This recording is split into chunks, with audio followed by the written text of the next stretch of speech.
099-894-987. Para comentar con Juan Raúl, en esta crisis mundial se desnuda una crisis de liderazgo. No tenemos ningún país, quizás Alemania, pero no globalmente, ni organización, Naciones Unidas, OMS, etcétera, que pudiera nuclear y liderar el proceso de cambio, cada uno por su cuenta, ¿no? Lo dice un oyente que no firma, pero que se comunica a través del 099-894-987. Buen arranque para recibir a nuestro columnista y amigo Juan Raúl Ferreira. Buen día y bienvenido. Buen día, Alejandro, un gran gusto. Los dos mensajes de los oyentes me hacen pensar mucho, pero este último que acabas de leer tiene que ver incluso con algunos materiales que tuviste la gentileza de mandarme para empaparme en estos momentos de encierro de algunas visiones.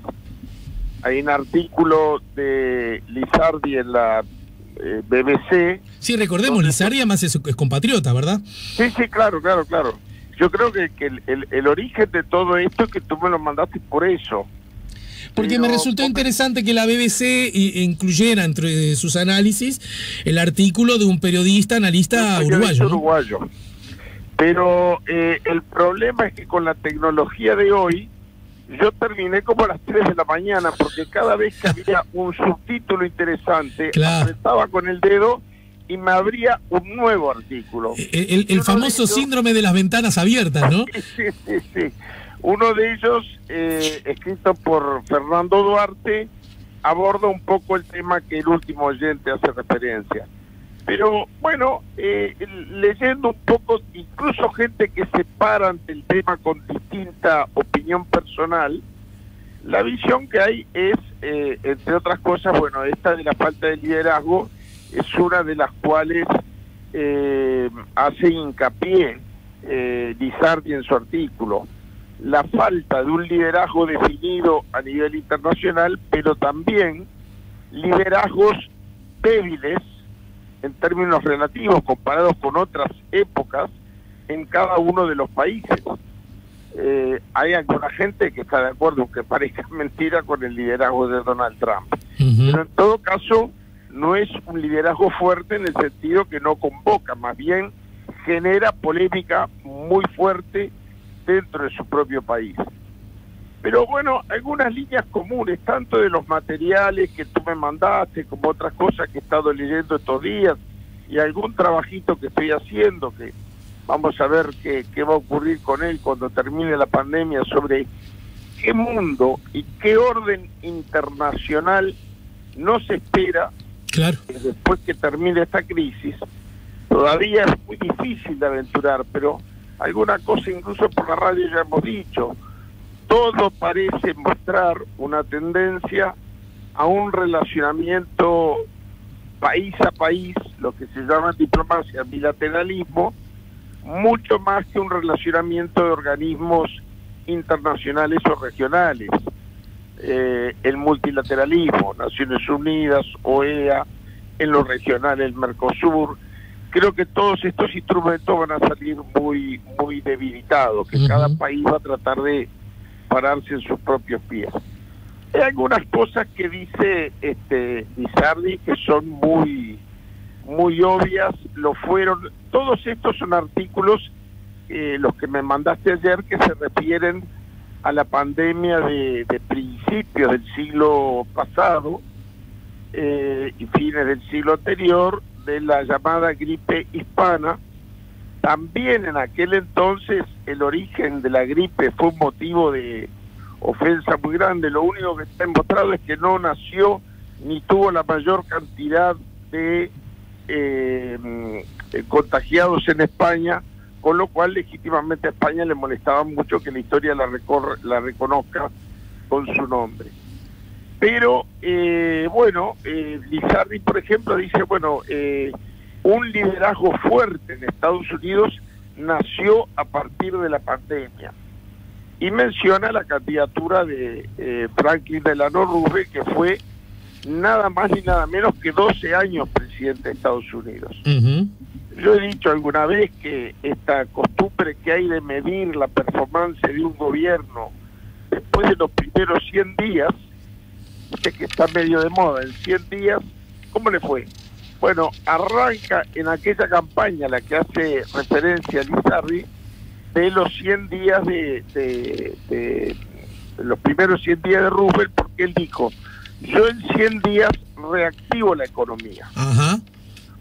Bueno, es interesante de ver, porque esto quiere decir que el mundo ha cambiado o que nos espera un mundo muy distinto del que nos imaginamos, que Roosevelt no salió de la recesión que siguió a la pandemia, también con los problemas de la caída de los valores en Wall Street, en Nueva York, no salió de la pandemia con promesas de ahorro del gasto público ni abatimiento del gasto fiscal, sino todo lo contrario.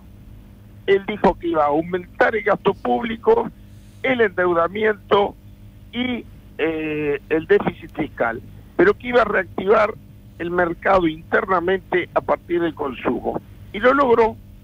Si no, no hubiera quedado 12 años de gobierno que hubo, después de muerto él, que reformar la Constitución de Estados Unidos para que haya, es una cosa que ocurre muy de vez en cuando, pero bueno, la 22ª enmienda que establece que el presidente no puede ser reelecto nada más que una vez.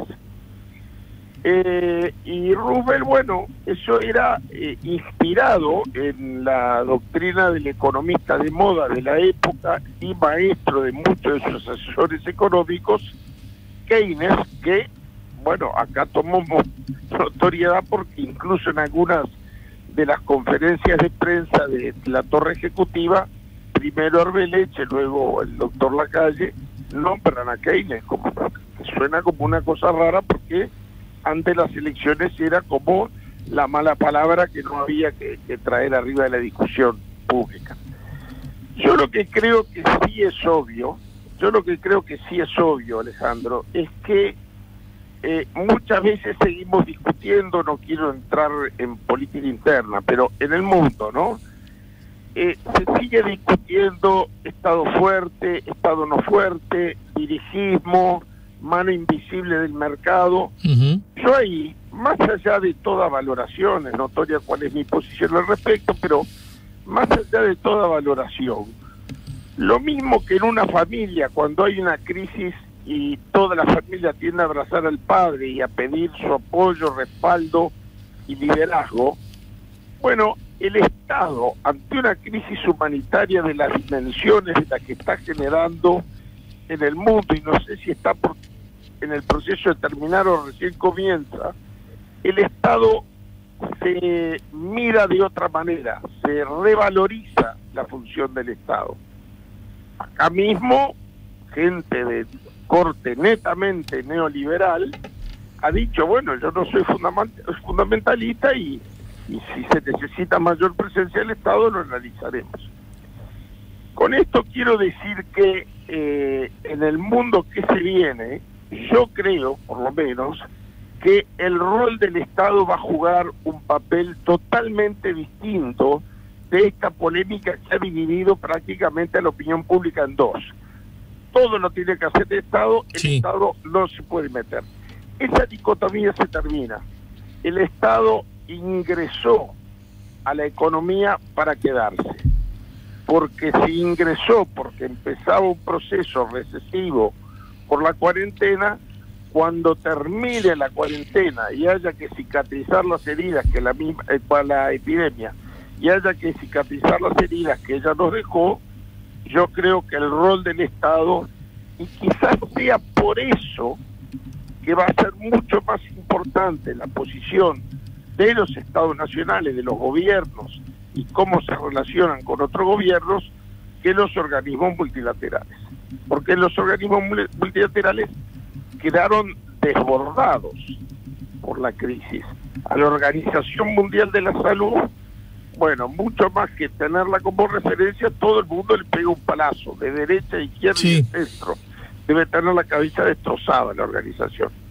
Bueno, además de esto, quería ya en los minutos finales hacer una reflexión que me impactó mucho. Yo te decía que leyendo algunas de las cosas que me mandaste, terminé leyendo un artículo de León Duarte. ¿León Duarte? Sí, Sí, perdón, Fernando Duarte. Bien, Me traicionó el subconsciente con José Napoleón Duarte. bien. No, Fernando Duarte. Y él pone una cantidad de ejemplos y vivencias de la pandemia de la gripe hispana del siglo pasado. Claro. Y para muchos de nosotros, este es un tema que lo vivimos muy lejano. A ver, mi padre se conmemoró su centenario el año pasado. Y él nació cuando ya se había superado la gripe hispana. Sí. Entonces, para todos es un relato de tercera generación. No nos sentimos marcados, tocados por el episodio. Yo creo que algo te comenté anoche. Sí, me gustaría que a su vez lo hagas en forma pública. Fíjate que la madre de un amigo en común, que incluso ha estado, cuando ha venido al Uruguay, no solamente contigo, sino alguna vez en el programa mismo, uno de los mejores amigos y referentes más fuertes de mi vida, que fue el jefe que tuve cuando trabajé en la oficina de Washington para América Latina, hoy una de las instituciones más prestigiosas en materia de derechos humanos de los Estados Unidos, Joe Eldridge, me cuenta el otro día que su madre, a quien sí conocí mucho, es más, cuando andaba sin pasaporte, más de una vez pasé en el sur profundo, en Knoxville, estado de Tennessee, la Navidad con ellos. Uh-huh. Y su madre, yo no lo sabía, te confieso, su madre quedó huérfana a los 3 días de nacer, porque a su vez la suya, o sea, la abuela de Joe Eldridge, falleció 3 días después de dar a luz. Y lo que yo sí recuerdo es que ella estaba muy marcada. Claro, no sabía que era una víctima. En primer lugar, porque durante muchos años se siguió sosteniendo la tesis de que hijos de madres embarazadas por la gripe hispana tenían una tendencia, tema que ella cuidaba mucho, a las enfermedades cardíacas. Bueno, yo resulta que me entero ahora que una persona a quien quise mucho y con quien conviví mucho fue muy directamente víctima de la gripe hispana, ya que quedó huérfana a los 3 días de edad. Entonces me parece que no está mal, y con esto te prometo que redondeo y termino, no está mal, por más que la ciencia no jugaba el papel que juega hoy, por más que no habían muchos adelantos, bueno, no existía ni siquiera el antibiótico, pero era muy obvio cuando se hicieron las primeras lecturas posteriores a la pandemia de la gripe hispana, que los países que cuidaron el contagio salieron con otra fortaleza de los que fueron liberalizando con el argumento de salvar la economía. Y salvar la economía a expensas de la vida de la gente termina debilitando aún más la economía. Claro. El ejemplo que pone Duarte es, incluso dentro de Estados Unidos, la ciudad de Filadelfia y la ciudad de San Luis. San Luis fue la primera ciudad en declarar una cuarentena muy impopular en aquellos tiempos, mientras que Filadelfia fue el lugar más liberal. La diferencia de muertos fue de más de 150.000 en Filadelfia y menos de 10.000 en San Luis, con la misma población. Incluso algunos hechos concretos, una manifestación de solidaridad con los que habían caído como consecuencia de la gripe. En Filadelfia se hizo, en San Luis se prohibió. Bueno, no deja de ser aleccionador que tanto entre ciudades, entre estados, como entre países, los que más cuidaron de evitar el contagio son los que evitaron las peores consecuencias económicas después de la crisis. Muy bien. Bueno, vamos a seguir orejeando la realidad, y la semana que viene, por lo menos a menor distancia, pondremos la mañana en camino seguramente, ¿no? Exactamente, si Dios quiere decir. Bueno, fuerte abrazo, Juan, y gracias como siempre. Un abrazo muy grande a ti y a todo el equipo y a las oyentes y los oyentes. Juan Raúl Ferreira nos ayudó a poner la mañana en camino.